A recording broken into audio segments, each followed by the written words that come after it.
Hello friends, this is Santosh sir and welcome back to my channel. And today's video is on MCO 06 T December 2020 exam paper. And we'll be discussing all the questions from this particular examination. And the name of the chapter is Marketing Management. More or less, marketing management, it's bit easier chapter. So student will find it very easy. Okay, fine. So without wasting any time, let's start with the question. But before that, kindly make sure that you have subscribed to my channel and please press that bell icon so that you will get the notifications whenever I upload a new useful video. Okay, friends, let's see the first question. Marketing managers should focus on micro environment than macro environment while deciding marketing policies and strategies. Right? Give comments and support your answer. So 20 marks का question है friends. And यहाँ पे आपको generally when we talk about marketing environment, दो type के environment होते हैं. One is micro environment, the other is macro environment. Micro means small, macro means big. ठीक है, तो as a marketing manager you should concentrate more on micro environment rather than macro environment. Then why? तो इसके reason हम लोग लिखने के पहले we should also consider the factors which affect this two types of environment. Let's see what I have written for this solution. Okay, every firm is affected by micro and macro environment.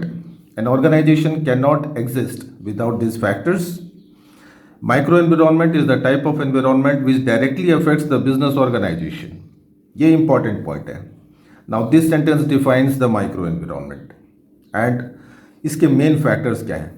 Customers, suppliers, resellers, competitors, general public, like that. Right? तो ये main factors हैं. Now इनको मैंने थोड़े थोड़े explain किए हुए हैं. Like all these micro environment affect the working of a firm almost on a daily basis. A firm always interacts with these factors.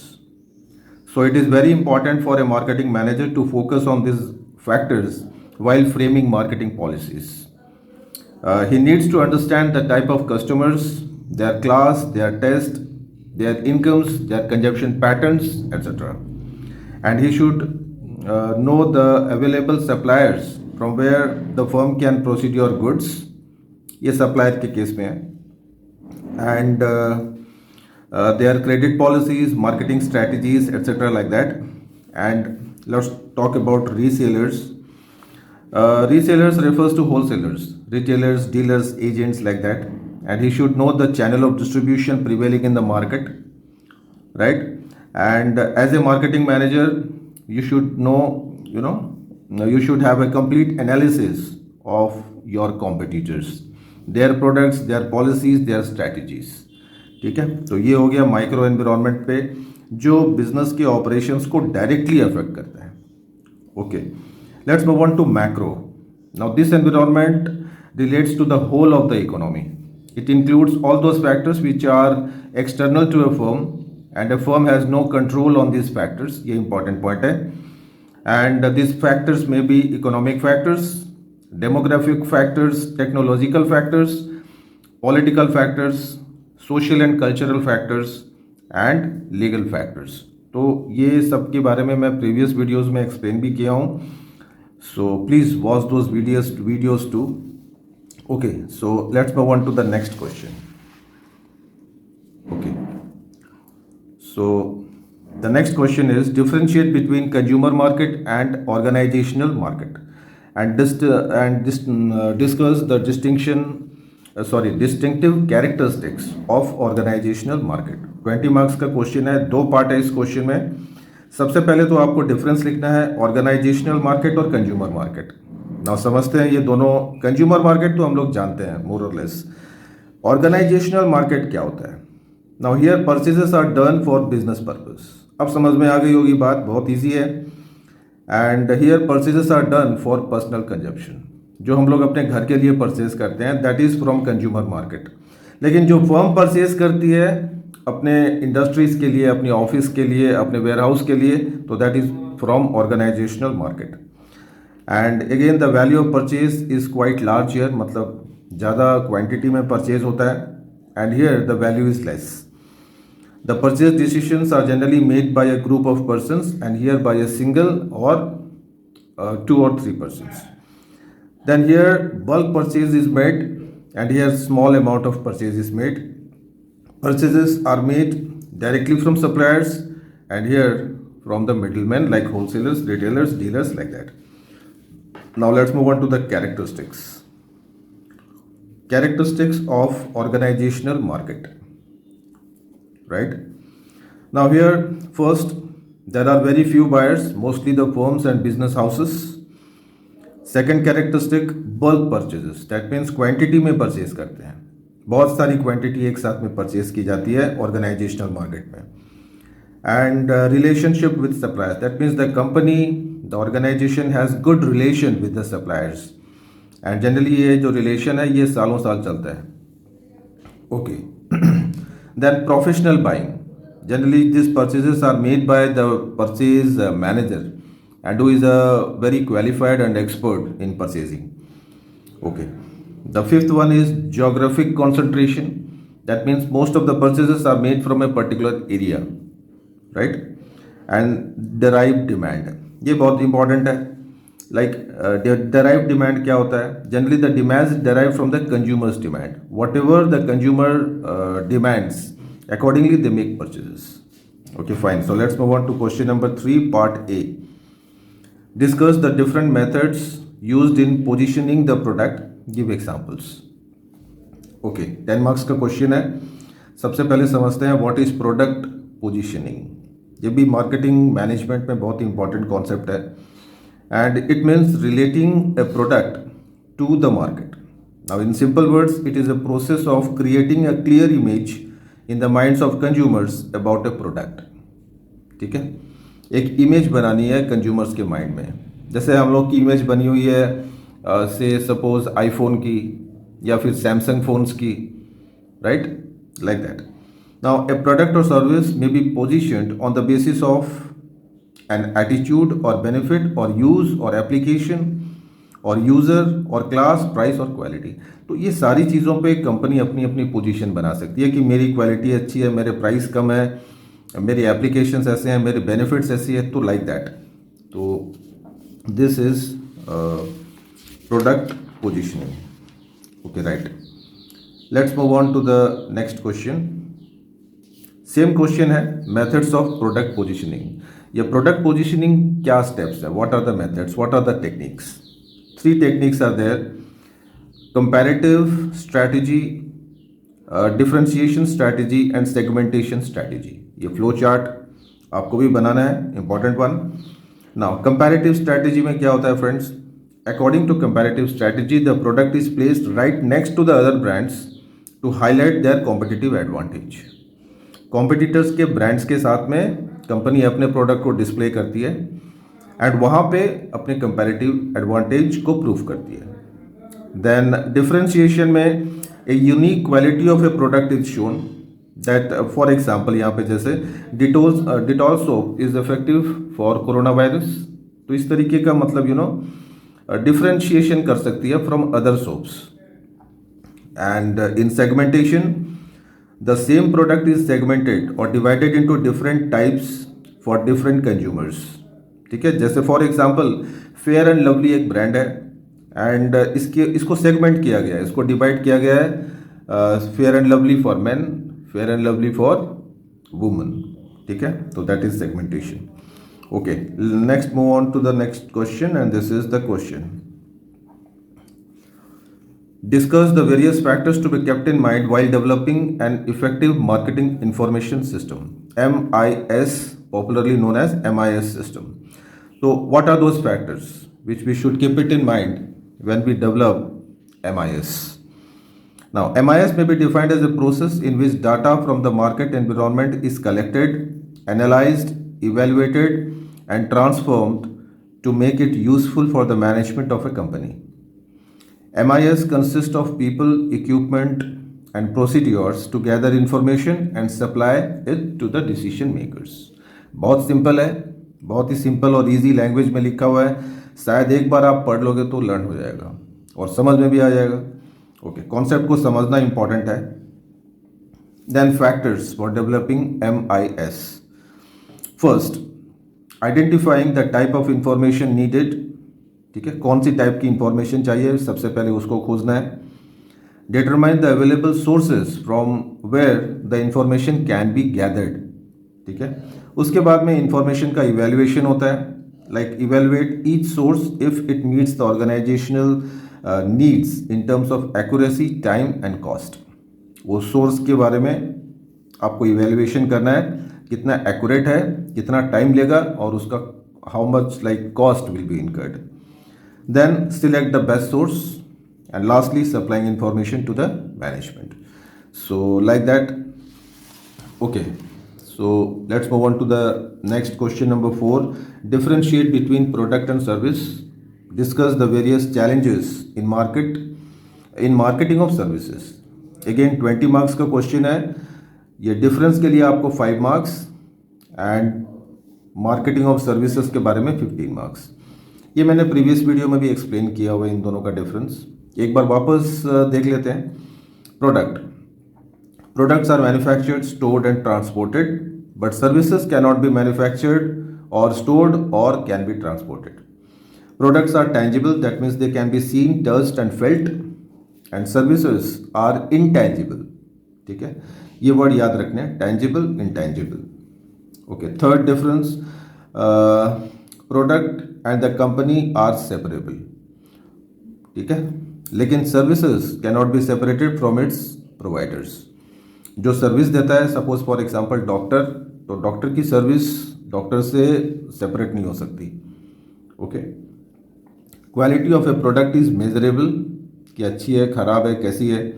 लेकिन quality of services is not measurable in units, in rupees, in kilograms, in centimetres. We can not measure that, है ना, because that's a psychological और mental concept. Okay, let's move on to the next question. And the question is challenges in the marketing of services. Services को बेचना आसान नहीं है friends. It's a very very tough marketing job. क्योंकि product को हम लोग देख सकते हैं, छू सकते हैं, तो उसकी मार्केटिंग करना इतनी डिफिकल्टी नहीं होती. लेकिन services is a very tough process. Okay, देखते हैं what are the challenges. Services are inseparable. There must be a physical contact between the service provider and a customer. A customer has to be present to get the services. ये एक पहला challenge है. Second, services में भी heterogeneous. कभी कभी services क्या होता है कि अलग अलग आदमी के लिए अलग अलग हो जाती है. वो मूड पे डिपेंड करता है, सर्विस प्रोवाइडर के मूड पे, कि उसका मूड कैसा है. अगर डॉक्टर अगर अच्छे मूड में है तो अच्छे से देखता है. अगर मान लो कि वो अगर डिप्रेशन में है या उसको कोई टेंशन है तो उसकी सर्विसेज इतनी अच्छी नहीं होती. Okay, then services are intangible. You can not see, you can not feel, you can not touch them. तो that is one of the problem that creates uncertainty in the minds of the buyers. Then no ownership, you can not own the services. ठीक है, it always lies with the service provider. Then services are perishable. We cannot use the services again and again. जैसे कि हम लोग product को बार बार use कर सकते हैं, सर्विसेज को नहीं कर सकते, right. Okay, the next challenge is problems in measuring productivity of services. इसकी प्रोडक्टिविटी को भी हम लोग मेजर नहीं कर सकते. And difficulty in define and measuring the quality of the service. ये ऑलरेडी हम लोगों ने अभी अभी पॉइंट को डिस्कशन किया है. Okay, so let's move on to the next question. Right. Question number 5. Discuss the various factors you should keep in mind while determining the price of a product and also explain the methods of pricing. Now ये भी repeated question है, 2-3 बार exam में आ चुका है and इसको पहले videos में भी मैंने एक्सप्लेन किया है. सबसे पहले देखते हैं what are the factors that a company should keep it in mind while determining the price of a product. तो बहुत ही इजी क्वेश्चन है, जनरल नॉलेज में भी हम लोग इसको लिख के पॉइंट्स को डिफाइन कर सकते हैं, जैसे cost of production. Okay, then competitors price, demand for the product. Demand कैसी है, मार्केट में डिमांड अच्छी है तो प्राइस ज़्यादा होगा. डिमांड कम है तो ऑब्वियसली प्राइस को गिराना होगा। Then objectives of the firm, firm के ऑब्जेक्टिव क्या है? अगर उसको सेल ज़्यादा चाहिए तो प्राइस कम करने पड़ेंगे, एंड अगर उसको प्रॉफिट ज़्यादा चाहिए तो ऑब्वियसली सेल को गिराना होगा। तो like that. Purchasing power of the customers, customers कैसे हैं? Middle class, poor class, upper class, तो accordingly you will set the prices. Then government regulations, policies कैसी हैं, टैक्सेस कैसे हैं, like that. And marketing method, कौन से कैसे मेथड यूज़ करते हैं, कंपनी कितना खर्चा करती है एडवर्टाइजमेंट पे एंड ऑल दैट। तो इसमें सारे के सारे मार्केटिंग मिक्स इसमें आ जाएंगे। Then what are the methods of pricing? ये जून 2021 का जो वीडियो में था उसमें मैंने इसको लिखा है, एक बार उसको भी देखें आप। जैसे मेथड्स ऑफ प्राइसिंग में प्राइस स्कीमिंग, प्राइस स्कीमिंग में फ्रेंड्स क्या होता है? सबसे पहले हाई प्राइस करके जो ऊपर की जो क्रीम है कंपनी पहले उसको खा लेती है एंड धीरे धीरे फिर प्राइस को गिराना शुरू करती है। ओके। और मार्केट पेनेट्रेशन में क्या होता है कि कंपनी कोई भी तरीके से यहाँ पे मार्केट को पेनेट्रेट करना चाहती है, मतलब जाना चाहती है, तो वहाँ पे वो प्राइसेस को कम रखती है and once the market is captured the prices are increased. Then value based prices, that means value a customer gains from the product irrespective of the prices. Prices कुछ भी हो लेकिन what is the value, that quality that the customer will get from that. Then the next one is psychological pricing. ये भी actually आजकल बहुत popular है। जैसे 100 रुपीज़ का प्रोडक्ट को 99 में देना, या फिर 1000 के प्रोडक्ट को 999 में देना, मतलब 1 रुपया कम कर देना। तो वो लोग कस्टमर के माइंड के साथ में खेलते हैं, तो कई सारे कस्टमर्स फंस भी जाते हैं। ओके। कॉस्ट प्लस प्राइसिंग में आपको ब्रेक इवन पॉइंट, ठीक है, ये वाली इस पे होती है। Dynamic pricing is a flexible pricing, ये अच्छी प्राइसिंग है and generally this is applicable to fruits and vegetables. अगर डिमांड ज़्यादा हो गई then the company increases the price, demand अगर कमती है तो प्राइस चेंज कर देती है। Okay. Then geographic pricing, pricing according to the area, according to the locality, ठीक है। जैसे फॉर एग्जांपल जो हम लोग पेस्ट टूथपेस्ट जो यहाँ पे यूज़ करते हैं उसकी क्वालिटी और उसका प्राइस जो इंडिया में है कॉलगेट का, तो you will find the different price in America और ब्रिटेन, क्योंकि वहाँ पे पैसे हैं लोगों के पास में and they can afford to buy at a higher price. Okay. Next question देखते हैं। Channels of distribution are different for different product, discuss. ये भी रिपीटेड क्वेश्चन है, जून 2021 सॉल्यूशन में इसको आप रेफर कर सकते हैं, वहाँ से आप देख सकते हैं। Okay. Let's move on to the next question and this is the question. Customer service and cost reduction are the two benchmarks of an effective system of marketing logistics. Comment 20 marks question है, marketing logistics पे है। ये अभी बहुत popular है, बहुत चला हुआ है एंड इस साल के एग्जाम्स में मुझे भी लगता है कि इसके ऊपर बहुत क्वेश्चंस बन सकते हैं। ओके। सबसे पहले समझते हैं मार्केटिंग लॉजिस्टिक है क्या। It refers to planning, delivering and controlling the movement of physical goods and from producers to consumers. Very simple. Planning, delivering, controlling, मतलब in simple words goods को producer से consumer तक पहुंचाना. Okay, and this is a part of distribution process. And what are the important functions of logistics? Let's see. Product delivery, price determination, promotion and place. Place means here place utility. And one more key sentence is there. It involves getting the right product at right time, in right quantity, in the right place. ठीक है। तो यहाँ पे right product, right time, right quantity, inventory जिसको बोलते हैं, और right place. तो ये सारी चीज़ें मार्केटिंग लॉजिस्टिक्स में कंसिडर करते हैं हम लोग। Next, objective of marketing logistics, improving customer service. जैसे क्वेश्चन में यहाँ पे दो पार्ट है क्वेश्चन में, customer service and cost reduction, तो उसी को लेके आपको ऑब्जेक्ट को डिफाइन करना है। Now let's see how it improves the customer service. ठीक है। First, it helps to promote quick delivery of goods, it helps to do effective warehousing system, it helps to maintain optimum stock और inventory, then it helps to deal with sensitive products like glass, ठीक है, तो इस तरीके से customer service को वो बढ़ा सकते हैं. And how marketing logistics reduce cost. The overall objective of marketing logistics is to reduce distribution cost. And cost depend on the level of service. Higher the level of customer service, more will be the cost. तो ये चीज़ का ध्यान रखती है company always कि अगर customer service को अगर हम लोग अच्छी क्वालिटी की कस्टमर सर्विस देनी है तो कॉस्ट विल राइज, कॉस्ट बढ़ जाएगी प्रोडक्ट की.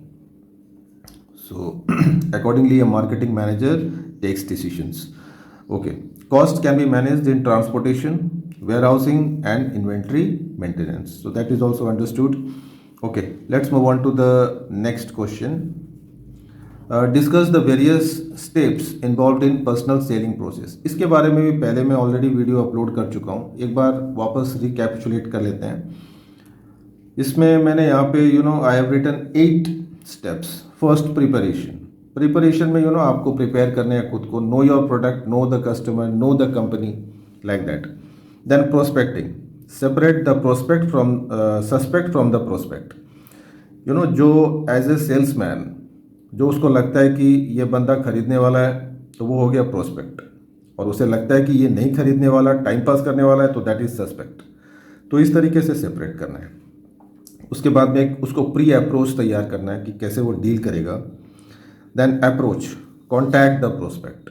जो प्रोस्पेक्टिव बायर है उसको कॉन्टैक्ट करे and try to convince him to buy the product. And then sales, presentation and demonstration, ये उसको दिखाना है to convince the customer. Then handling the objections. If the customer raises any questions और complaints then he has to answer those questions. तो इसके लिए उसको product की नॉलेज और कंपनी के बारे में पूरी डिटेल्स होना बहुत ज़रूरी है. And then closing the sale, that means to sell the product and then follow up. Okay, सिर्फ closing the sale करने से नहीं होगा. Closing the sale के बाद में उसको ये भी ensure करना है कि कि कस्टमर को कोई प्रॉब्लम तो नहीं है, उसके फीडबैक लेने हैं. Okay, now let's move on to the last question. Short notes पे है. There are 4 short notes. First, integrated marketing communication. Very popular concept, like this days बहुत पॉपुलर हुआ है. And it is in short हम लोग इसको IMC बोल सकते हैं. It refers to integrating all the techniques of brand promotion to promote a particular product और सर्विस. ठीक है, ईजी है. All types of marketing communication work together to increase the sales and profit. जितने भी आपके प्रमोशनल टूल्स हैं जो हम लोग मार्केटिंग मिक्स में जितने भी यूज़ करते हैं, वो सारे टूल्स को आपको यूज़ करना है integrated marketing communication. Integrated means to combine all the mixes of marketing. जैसे मैंने यहाँ पे एक ये चार्ट बनाया है. As you can see here IMC tools. यहाँ पे advertising, sales promotion, personal selling, sponsorship, direct marketing, social media marketing, public relations, mobile marketing. तो like that there are 8 steps, 8 types of factors which are integrated, which are added, combined to make IMC. Okay, then let's move on to the next question. Resale price maintenance. ठीक है, okay, इसको RPM बोल सकते हैं. It is an agreement between a manufacturer and a wholesaler or retailer not to sell a product below a specific price. जैसे for example एक example ले लेते हैं MRP का. इंडिया में जितने भी प्रोडक्ट बिक्री होते हैं, कंज्यूमर प्रोडक्ट्स, उनके हर प्रोडक्ट की एक MRP होती है. तो कंपनी डजन बॉन्ड के MRP के ऊपर कोई भी रिटेलर या होलसेलर उस प्रोडक्ट को बेचे. ठीक है, तो ये तो मतलब एग्जांपल ऑफ RPM हो गया. ठीक है, and sometimes RPM is regarded as illegal and it's really a very controversial topic.